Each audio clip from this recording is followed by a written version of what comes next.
Olá, seja bem-vindo à terceira temporada do podcast A Experiência do Paciente da Sobresp, a Sociedade Brasileira de Experiência do Paciente e Cuidado Centrado na Pessoa.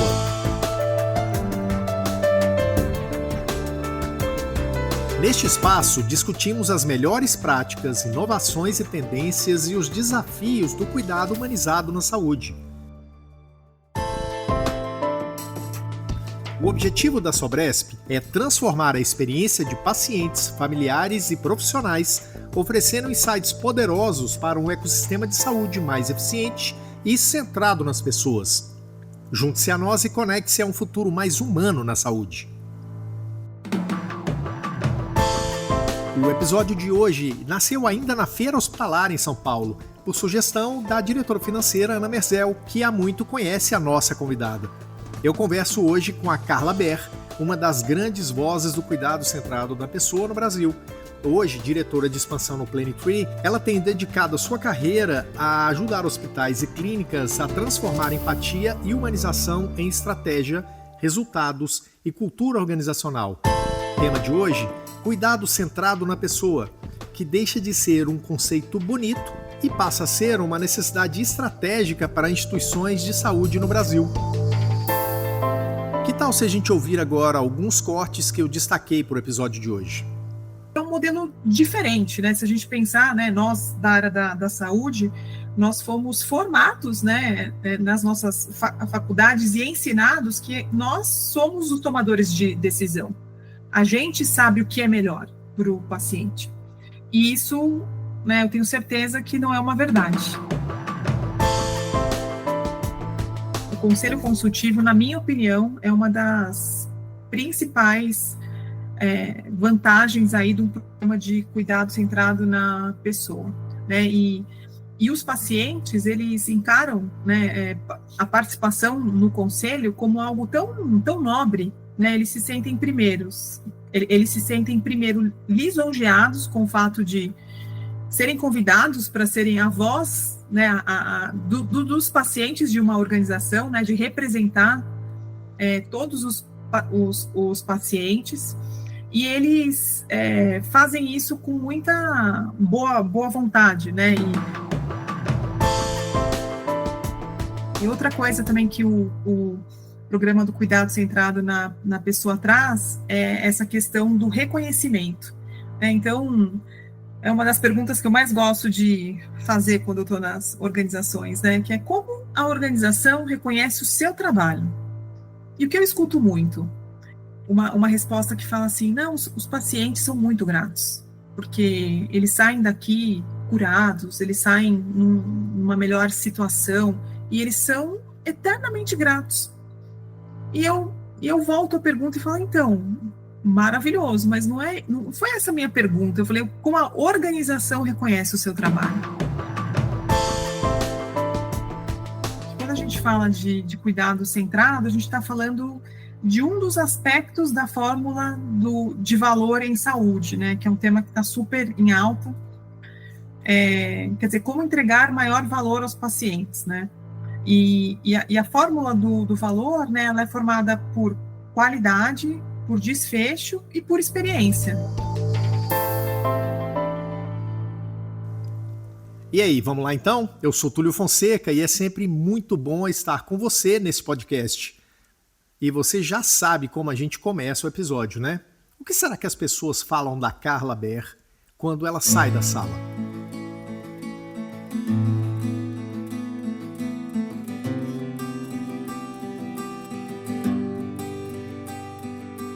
Túlio, o que será que as pessoas falam de mim? Mas eu acho que falam que eu sou uma estudiosa em qualidade, em segurança e experiência do paciente.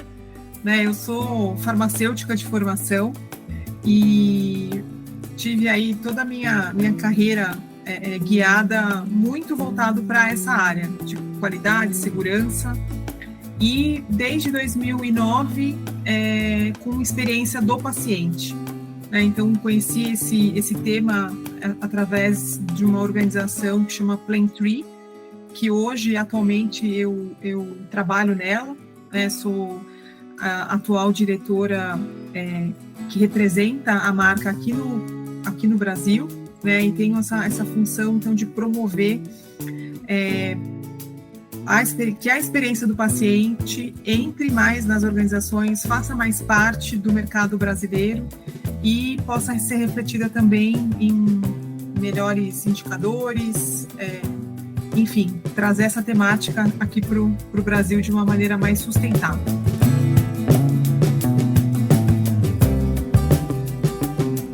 Carla Ber, seja bem-vinda. É um prazer estar falando com você aqui em nome da Sobresp e que a gente consiga desenvolver um podcast muito interessante, muito empolgante para as pessoas. Afinal de contas, a gente está carregando uma bandeira que é uma bandeira muito cara, né, para a gente. E a gente vai falar de cuidado centrado na pessoa. Então seja bem-vinda, é muito legal falar com você aqui hoje. Obrigada, Túlio. Eu agradeço demais o convite da Sobresp. Sou membro da sociedade desde o início, acredito muito nesse movimento e nesse crescimento dessa onda aqui no Brasil, e estou à disposição aqui para a gente fazer uma conversa bacana. Legal, mas eu quero começar com uma pimentinha, tá? Acho que é importante isso para que a gente consiga desmistificar algumas coisas e consiga, inclusive, levar alguns recados Brasil afora, né? E aí eu queria ver por que você acha que algumas instituições ainda veem o cuidado centrado na pessoa como uma filosofia, ao invés de uma estratégia. Eu costumo chamar, inclusive, como abraçação de árvore, tá?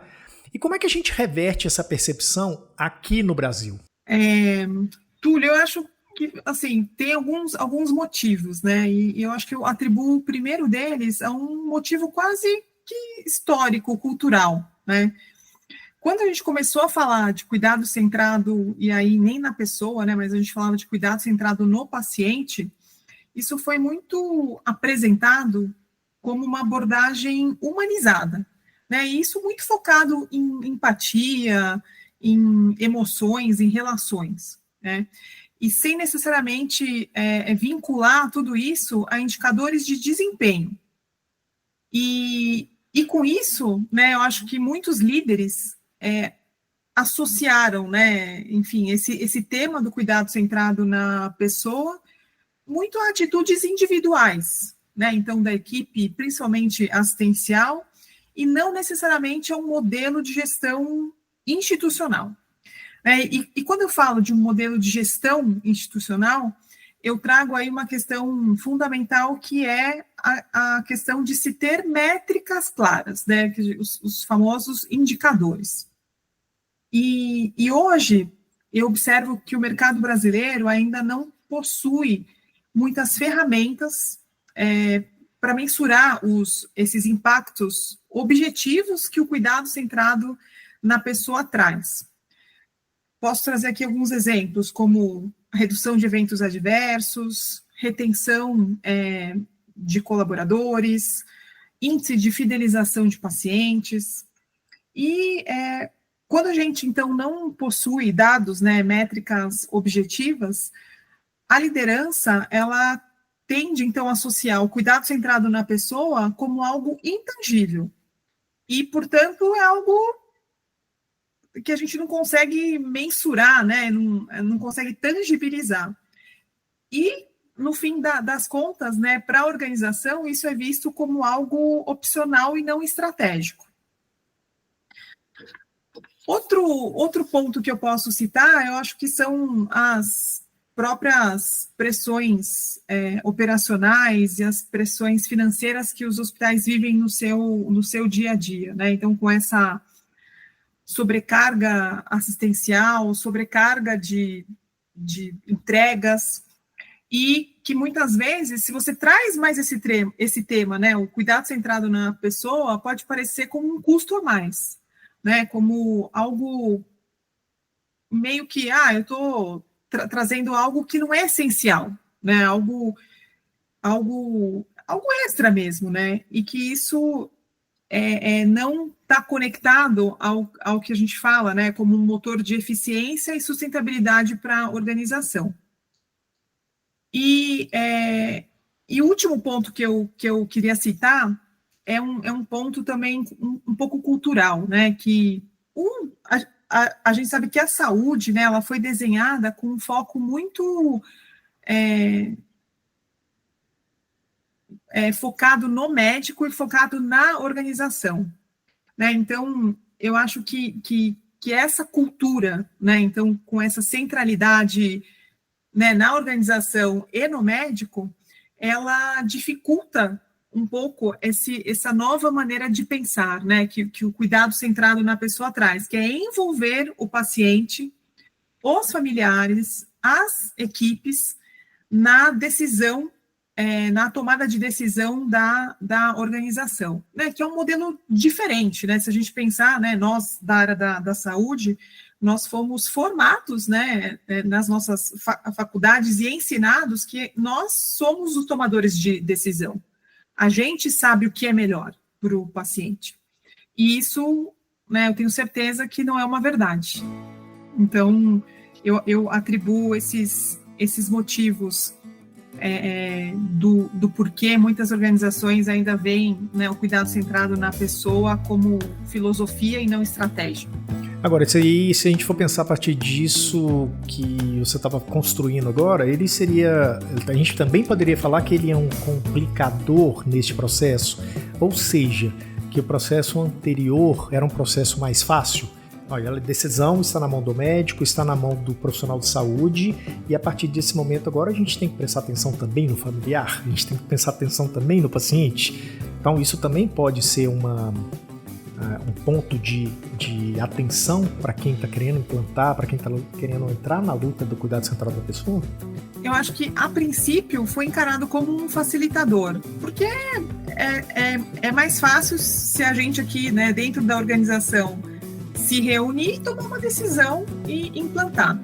Isso a curto prazo é mais fácil, mas eu acho que a longo prazo, né, quando você não envolve as pessoas, né, e aí eu estou falando de paciente, familiar e equipe e os médicos também, sim.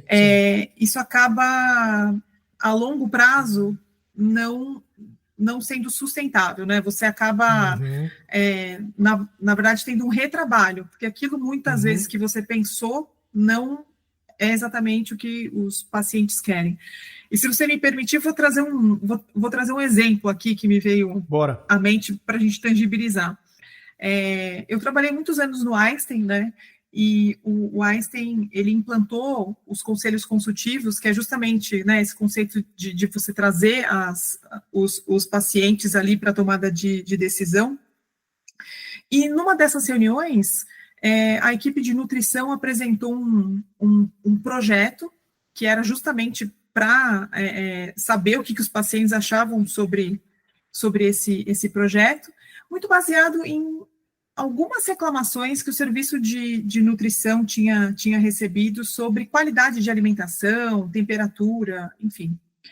E a equipe de nutrição pensou, com a melhor das boas intenções e com um orçamento ali que eles tinham, em trazer uma assinatura de um chefe de cozinha, então, para assinar toda a parte do cardápio ali dos pacientes.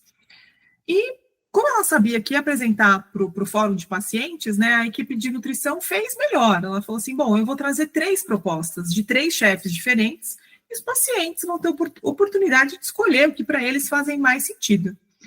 E para surpresa de todos, né, depois das 3 brilhantes apresentações, os pacientes falaram unanimemente ali num grupo de 12, 15 pessoas, olha, isso para nós não faz sentido. A gente não liga para a assinatura de chefe de cozinha no cardápio. A gente só quer uma alimentação gostosa, com a temperatura adequada.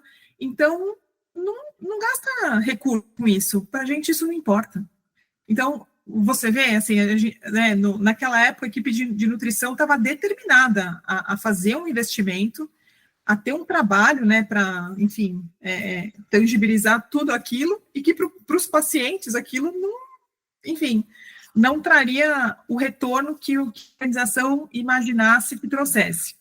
Então, acho que é um exemplo, né, É um exemplo esse até didático que eu gosto de contar, mas que reflete o nosso dia a dia. Agora, você imagina, Túlio, uma série de ações a todo momento que nós tomamos dentro das nossas organizações e que muitas vezes estão impactando, né, em recurso financeiro, investimento, e que, na verdade, como a gente não perguntou ou não co-criou com os pacientes, muitas vezes não é a melhor ação que a gente tinha capacidade aí de tomar. E o que eu observo na prática, né?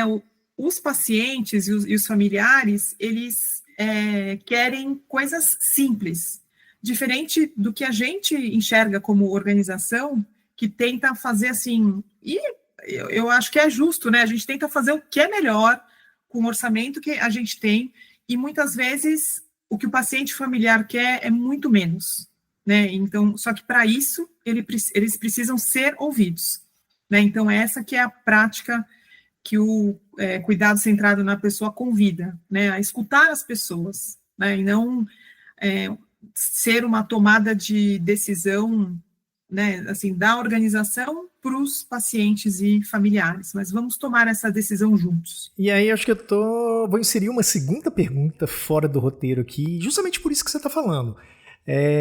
A gente tem, na história de criação de conselho de pacientes, a gente tem a participação da Ana Merzel, que hoje é diretora financeira da Sobresp, e vocês duas trabalharam juntas em projetos como esse e tal. Um recado, né, que a gente pudesse trazer para as instituições que estão querendo estudar a formação e a formatação de conselhos de pacientes para seus quadros, para seus dia a dias. Eu vou até falar diferente, regravar porque ficou ruim. Para a sua rotina diária. Você indica, vale a pena, quais cuidados e atenções que essas instituições, esses gestores têm que ter, e o que realmente traz de resultado um conselho de pacientes no final das contas? A implementação dos conselhos consultivos de pacientes, na minha opinião, é um dos maiores ganhos quando eu implemento um modelo de cuidado centrado na pessoa. Porque o que é o Conselho Consultivo de Pacientes? Né? É um grupo estruturado de pacientes que tem o compromisso de se reunir durante um ano e ajudar a organização na tomada de decisões. Né? Então, existem muitas tarefas aí envolvidas, né, com o Conselho Consultivo, como, por exemplo, trazer a visão do paciente para algum projeto de melhoria de qualidade, por exemplo, que a gente absolutamente tende a desenhar nos nossos escritórios de qualidade e tem certeza que está fazendo o melhor, né? Mas o convite ouça também a visão que o paciente traz sobre aquela melhoria que a organização está desenhando. Outra grande função do Conselho Consultivo é desenvolver cocriação. Né? Então, quando nós partimos ali do zero para resolver ou construir alguma coisa que a organização deseja. Também eu vejo um grande ganho.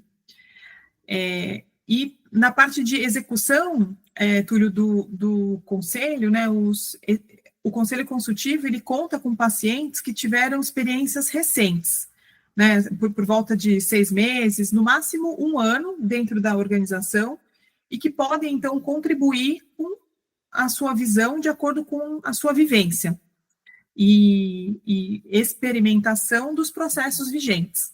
Então, como eu falei para você, o Conselho Consultivo, na minha opinião, é uma das principais vantagens aí de um programa de cuidado centrado na pessoa, né, e os pacientes, eles encaram, né, a participação no conselho como algo tão nobre, né, eles se sentem primeiro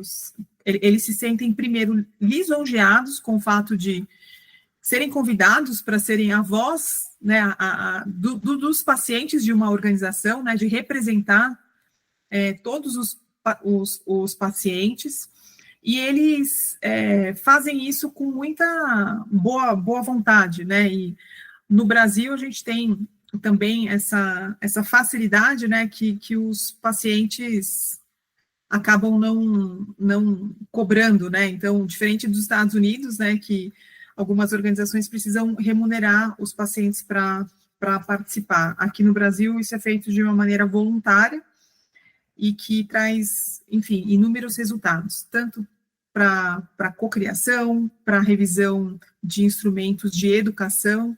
É muito comum a gente ver ferramentas escritas ou vídeos educacionais na qual os pacientes avaliam e falam, olha, essa linguagem não é uma linguagem para leigo, portanto eu não estou entendendo o que você está falando. Ótimo isso.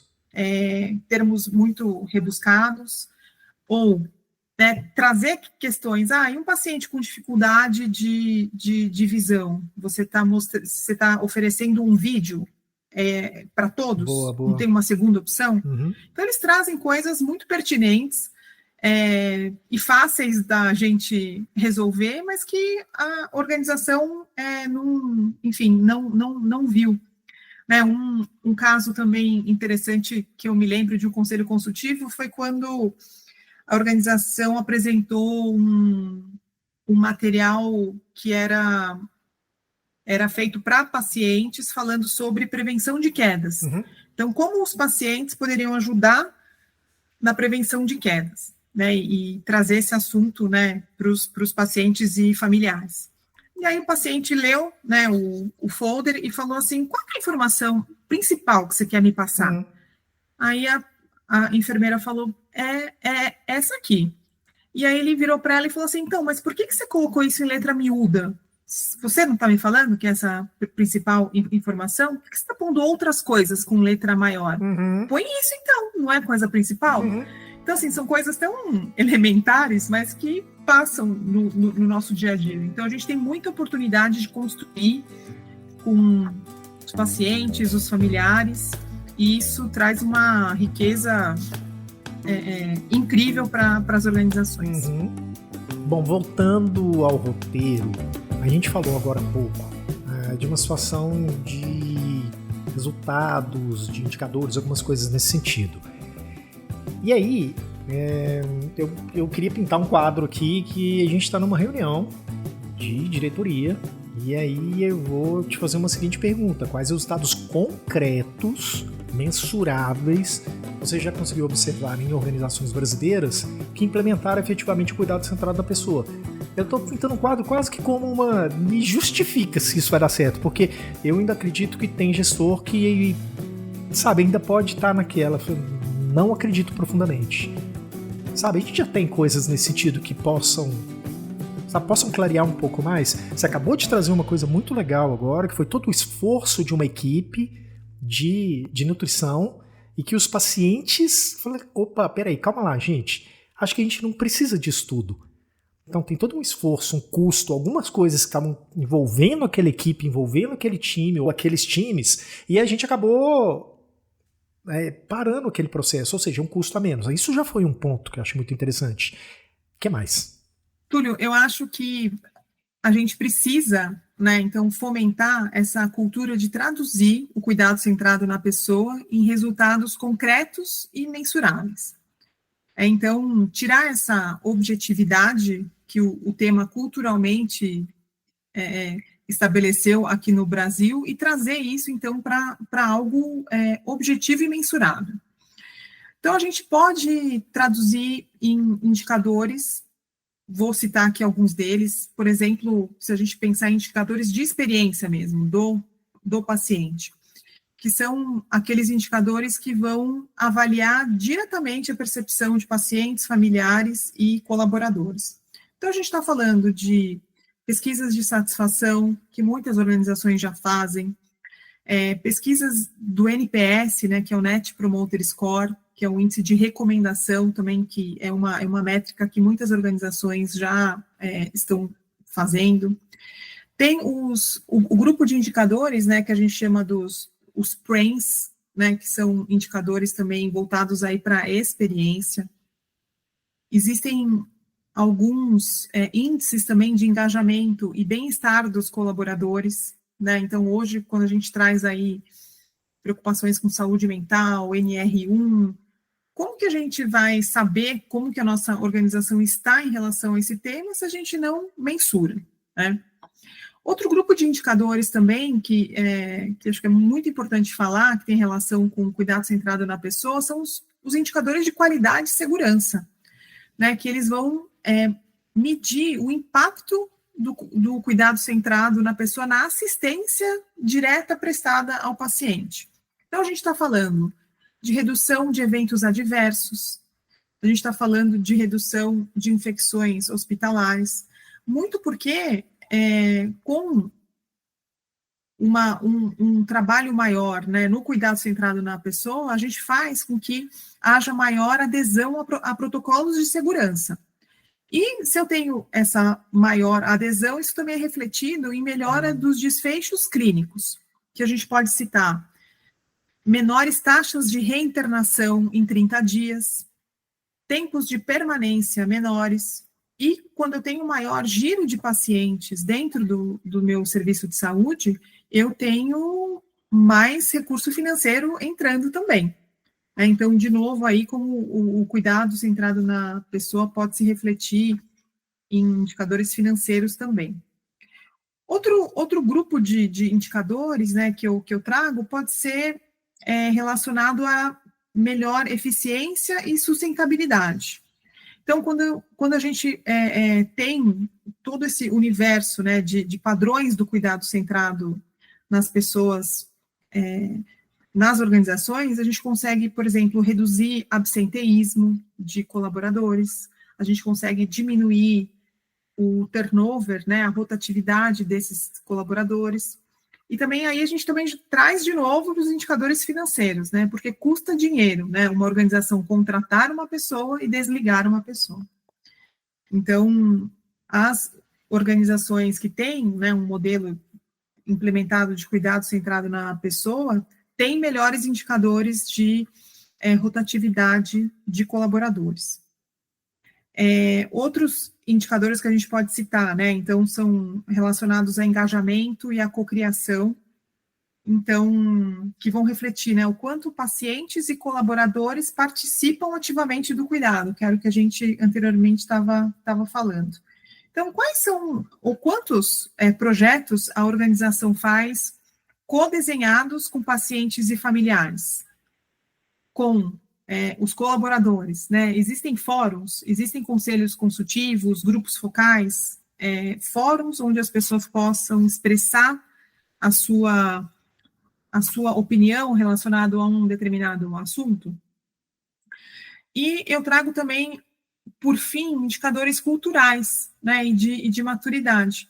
Do mesmo modo que existe, né, uma pesquisa de cultura de qualidade e segurança nas organizações, que é o quanto que os colaboradores enxergam que a organização tem esforços para esse tema, existe também uma pesquisa de cuidado, existe também uma pesquisa de cultura do cuidado centrado na pessoa, então, que vai refletir como que os colaboradores enxergam os esforços que a organização faz em relação a esse tema. Então, hoje, Túlio, existe uma série de indicadores que a gente pode construir, né, esse arcabouço do que a gente tenta refletir, né, como cuidado centrado na pessoa, e que mostra, né, que a organização não só está preocupado, né, em cuidar das pessoas, né, mas isso é refletido em valor, né, é refletido numa estratégia que vai gerar justamente esses resultados tangíveis e sustentáveis ao longo do tempo. Bom, e você falou no começo, inclusive, da mudança da nomenclatura de cuidado centrado no paciente para cuidado centrado na pessoa, e agora, durante a sua resposta, você foi falando de vários atores, que são pessoas, eu queria falar de pessoas, paciente, família e tudo mais. Dentro disso tudo que a gente conversou até agora, como é que a gente pode integrar a visão de que pessoa, nesse caso aqui, não é só o paciente, mas a gente está falando também de colaboradores, a gente está falando também de familiares, a gente está falando também de vários tipos de parceiros que existem em volta dessa instituição. Como é que a gente torna o cuidado centrado na pessoa algo que contemple todos estes atores? Túlio, então houve essa mudança, né, do conceito de experiência do paciente, né, então isso evoluiu para cuidado centrado na pessoa, né, porque a gente sabe que no cuidado em saúde, a gente tem o paciente, mas não só ele, a gente tem o acompanhante, a gente tem a equipe assistencial e tem também a comunidade, né, todo o impacto que a gente faz no nosso entorno.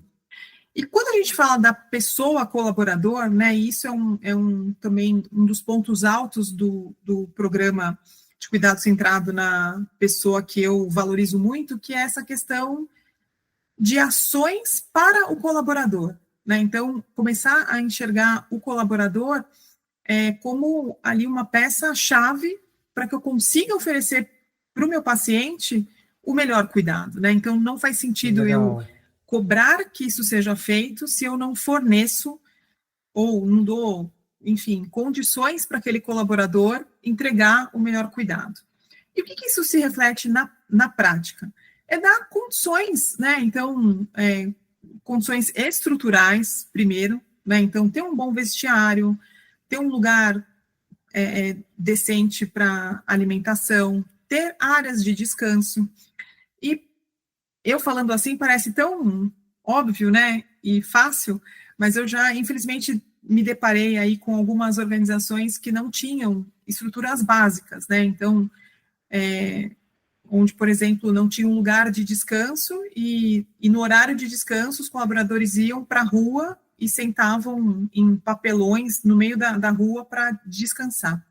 Então, isso parece um detalhe, mas absolutamente não é, né, a gente precisa dar condições para que os colaboradores consigam entregar o melhor ali para os nossos pacientes. Né? E outra coisa também que o programa do cuidado centrado na pessoa traz é essa questão do reconhecimento. Né? Então, é uma das perguntas que eu mais gosto de fazer quando eu estou nas organizações, né? Que é como a organização reconhece o seu trabalho. E o que eu escuto muito? Uma resposta que fala assim, não, os pacientes são muito gratos, porque eles saem daqui curados, eles saem numa melhor situação, e eles são eternamente gratos. E eu volto à pergunta e falo, então, maravilhoso, mas não foi essa a minha pergunta. Eu falei, como a organização reconhece o seu trabalho? E aí, muitas vezes, eles não conseguem responder essa pergunta. Né, e aí eu sempre falo, né, que tem dois caminhos para essa resposta, né, se a organização realmente não tem políticas de reconhecimento das pessoas, ou às vezes a organização tem essas políticas, mas isso não conectou ainda para os colaboradores, né, então, e aí, Túlio, a área de recursos humanos, né, é uma área fundamental para nos ajudar, né, a implementar todas as boas práticas relacionadas aí ao universo dos colaboradores, né, que a gente está falando de pessoas assistenciais, a gente está falando do grupo médico e está falando também do grupo de administradores, enfim, quem dá apoio para a operação que não é assistencial. Então, todos que estão presentes ali naquele universo assistencial fazem parte do cuidado centrado, né? Então, desde da pessoa ali que te recebe, né, no hospital, ou se você desce de um carro, tem um manobrista, todas essas pessoas já fazem parte ali do pacote de experiência que a gente está querendo entregar para os pacientes na nossa organização. Tá, agora me conta uma coisa, como é que o mercado de saúde brasileiro pode equilibrar a empatia com a eficiência financeira, garantindo assim resultados sustentáveis? Eu acredito, Túlio, que a empatia, né, ela não é oposta à eficiência, né, que é o que a gente busca todos os dias. Né? Pelo contrário, né, quando a empatia é incorporada aos processos, isso reflete numa redução de erros, de retrabalho, de desperdício. E o principal aspecto que eu trago é essa questão da escuta ativa, de uma comunicação clara. e que isso, né, quando bem desenvolvido dentro de uma organização, isso é refletido, né, em diminuição de mal entendidos, até de judicializações e de reinternações.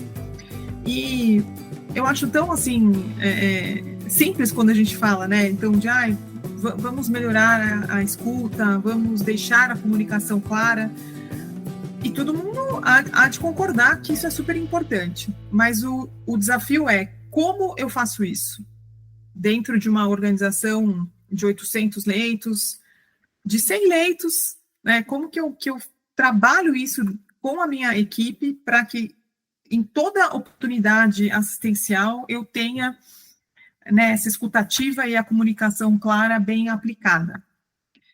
E quando a gente tem isso, né, um paciente bem informado e bem engajado, ele com certeza vai aderir melhor ao seu tratamento e, portanto, ele vai ter uma alta precoce e ele vai, com certeza, ter menos complicações, porque ele está ciente ali do seu quadro.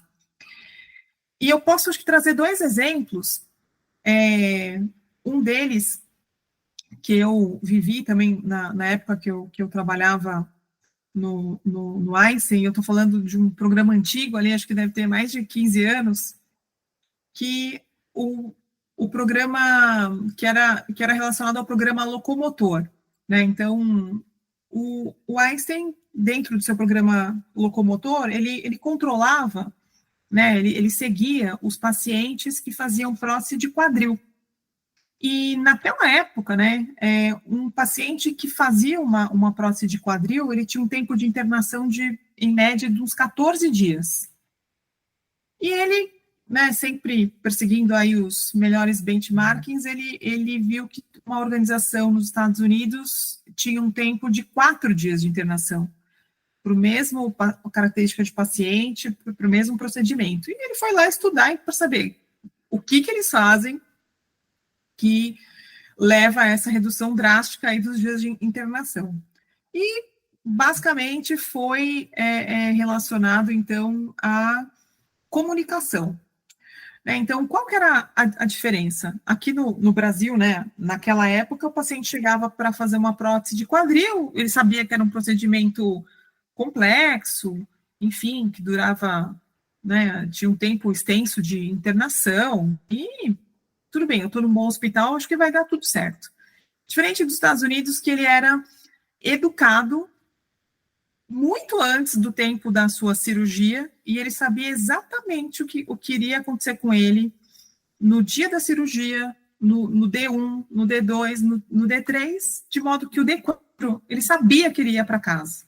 E quando ele estivesse em casa, ele já deveria estar preparado com tudo o que ele precisasse, né, enfim, muleta, andador, ele já tinha todos os seus recursos programados e isso não era nenhum empecilho para que ele fosse de alta.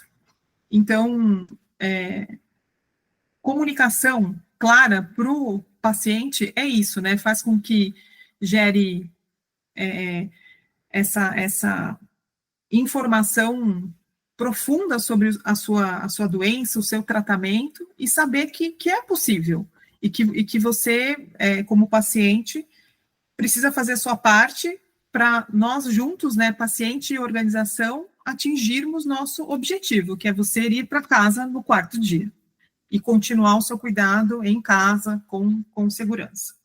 Então, esse é acho que um exemplo bem emblemático, né, de como a gente consegue, e aí, de novo, né, Túlio, relacionar com o indicador financeiro, né, imagina reduzir de 14 dias para 4 dias de internação, colocar um novo paciente ali no hospital.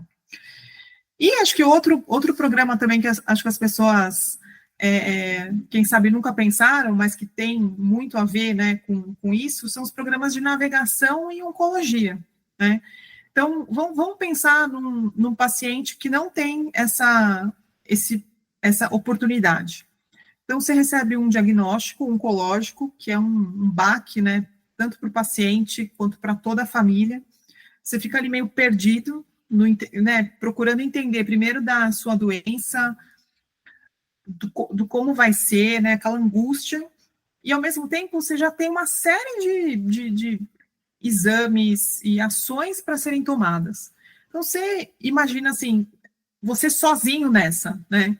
Agora, diferente de um programa de navegação, onde uma enfermeira, né, geralmente é uma enfermeira que faz essa navegação, ela vai pegar na sua mão e vai falar, eu vou te ajudar, vamos marcar isso, aquilo, fica tranquilo.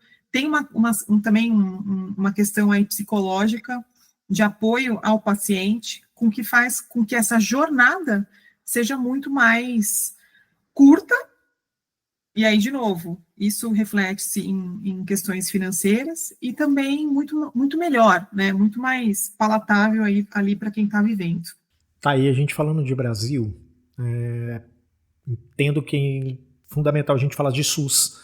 Como é que a gente leva essa abordagem de cuidado centrado nas pessoas ou na pessoa para o SUS? Acho que essa pergunta é muito relevante, Túlio, porque a gente tende a associar processos de qualidade, segurança do paciente, experiência também, muito a hospitais que, teoricamente, têm mais recurso, né, que a gente imagina aí que é um sistema privado.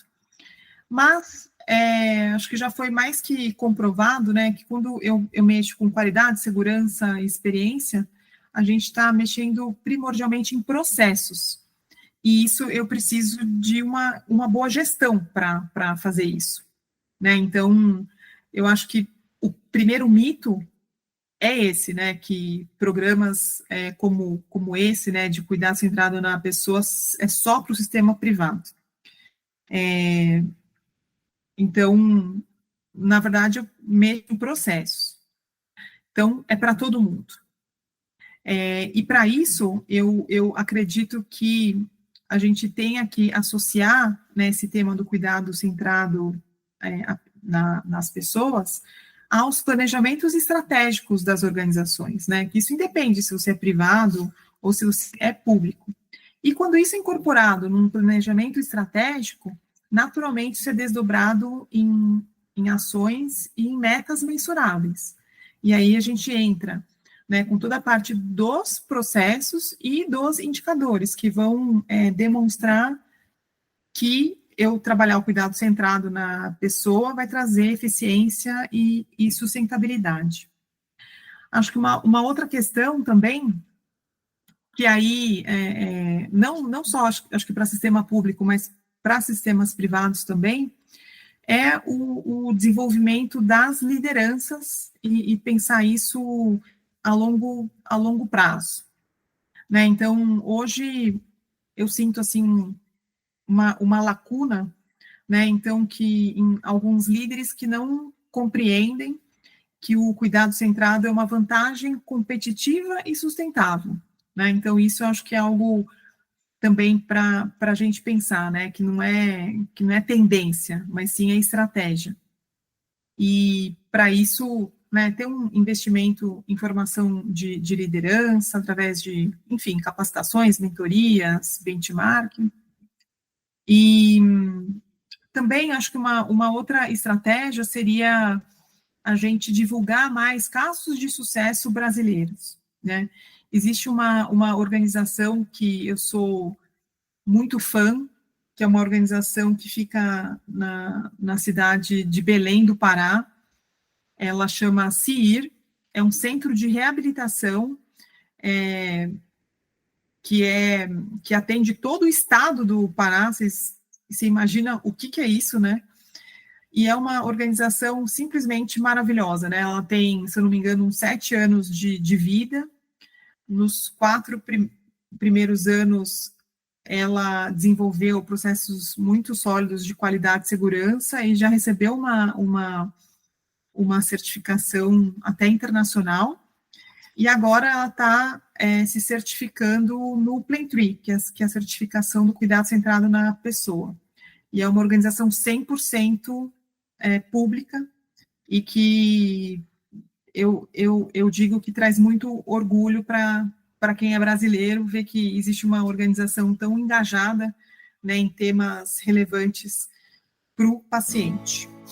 Ô Carla, eu não poderia terminar o podcast sem a gente falar justamente do Plantry. Você fala pra gente no começo, na primeira pergunta, que você é diretora de Expansão Brasil, e eu queria saber, a gente sabe que o Plantry é um pioneiro nessa abordagem. Como a experiência da instituição tem ajudado as instituições brasileiras a transformar esta filosofia em prática real e integrada no dia a dia?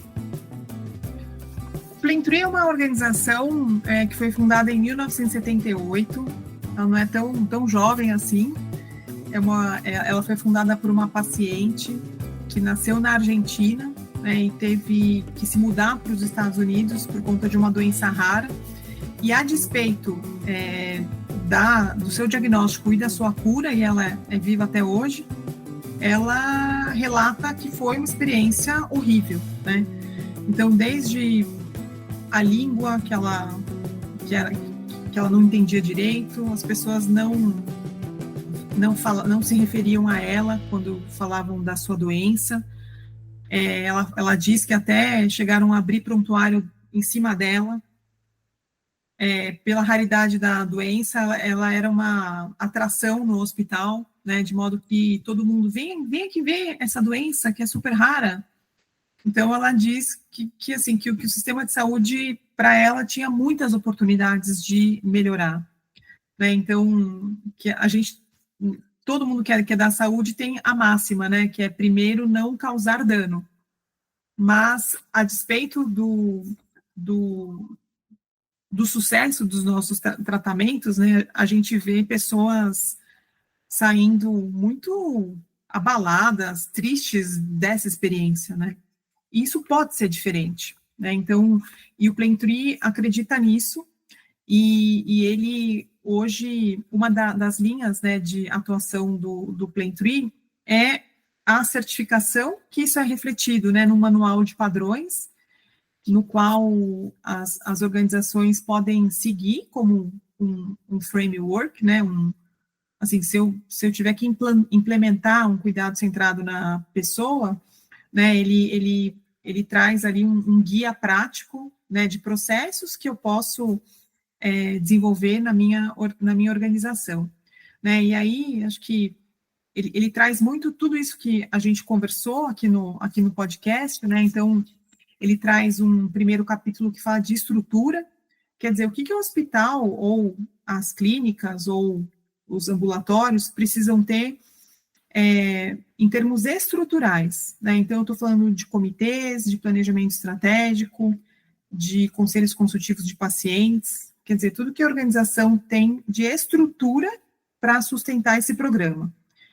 Os demais capítulos falam sobre processos que eu preciso melhorar, implementar, e o último capítulo, ele é um capítulo somente dedicado a indicadores, onde ele vai justamente refletir na prática, se, enfim, houve melhora ou não houve melhora com a mudança de todos esses processos focados no cuidado centrado na pessoa. E hoje, o que eu vejo, né, trabalhando aí há 15 anos com esse modelo? As organizações que implementaram esse programa, né, eles trazem muita sustentabilidade. Então, isso deixa de ser uma ação da Carla, do Túlio, de outra pessoa, e passa a ser da organização. E também uma outra coisa que eu vejo muito é trilhar essa jornada, né? Então, quer dizer, você começa com a intenção, enfim, de implementar práticas de cuidado centrado na pessoa, mas você tem sempre esse desafio de ser melhor nesse tema, né, de trabalhar o que a gente chama de melhoria contínua. E isso, né, com o passar do tempo, isso você vê muitos ganhos para a organização. Então, eu convido vocês a conhecerem o programa, para quem tiver interesse, e eu estou à disposição para, enfim, tirar dúvidas, esclarecer algum ponto. E eu acredito muito no modelo, trabalhando esses 15 anos. Uma das organizações que é certificada é a CD, aqui em São Paulo, né? E eu sempre, quando vou na ACD, eu acho que é um lugar diferente. né? Então, que eu acho que tudo isso que a gente falou é refletido na prática. E eu até tive recentemente um relato que até me surpreendeu, de um médico dizendo que, puxa, eu vou ter que, enfim, por algum motivo, deixar de trabalhar na ACD, mas eu adoro trabalhar lá. É um lugar que, sabe, eu sou ouvido, é um ambiente melhor do que os outros lugares que eu trabalho. Então, e eu até fiquei surpreendida, porque foi um relato médico, né, e eu fiquei muito, muito feliz. E Túlio, queria deixar aqui como uma última mensagem, né, que quando a gente fala de cuidado centrado, a gente está falando de um dos aspectos da fórmula de valor em saúde, né, que é um tema que está super em alta, quer dizer, como entregar maior valor aos pacientes, né, e a fórmula do valor, né, ela é formada por qualidade, por desfecho e por experiência, né, sobre aí um cuidado com os custos. Então, quer dizer, trabalhar a experiência, isso entrega valor para os pacientes também, né, e aí a gente só, junto, né, dos outros, que é qualidade e desfecho, transformar isso em indicadores e conseguir mostrar, através aí de relatórios, né, de valores que muitas organizações aqui no Brasil já estão começando a divulgar, né, que eu consigo mensurar tanto qualidade, tanto o desfecho, a experiência e os custos. E tudo isso orquestrado, né, a gente consegue oferecer melhor valor, que é o que acho que todo mundo que trabalha com saúde deseja. Exatamente. Carla, te agradecer imensamente por ter compartilhado com a gente, por ter estado com a gente aqui nesses, 45 minutos, e dizer que a gente espera que as pessoas aproveitem, as instituições aproveitem, levem esse tema a sério e ajudem a carregar uma bandeira que vai fazer muita diferença para cada um de nós, né? Para todas as pessoas que estão ligadas a esse tipo de processo. A gente sempre fala uma coisa que acho que é sempre válido repetir: a gente foi ou vai ser paciente um dia, e é pra gente, né? Acho que é por aí. Então, em nome da Sobresp, muito obrigado por ter participado com a gente e ter trazido tanta coisa legal aqui hoje. Eu que agradeço, Túlio. Um grande abraço aí para todos da Sobresp e obrigada aí pela oportunidade de estar com vocês.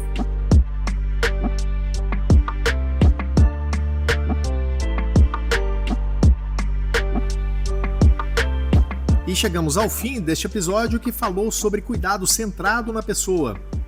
Hoje eu conversei com a Carla Ber, associada à Sobresp e um dos grandes nomes do cuidado centrado na pessoa no Brasil.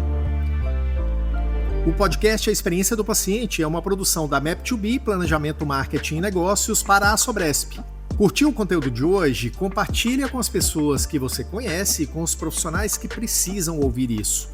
E favorita o podcast A Experiência do Paciente no seu tocador preferido. Obrigado por hoje e a gente vai se ver no próximo episódio com convidados e temas imperdíveis. Bye, bye!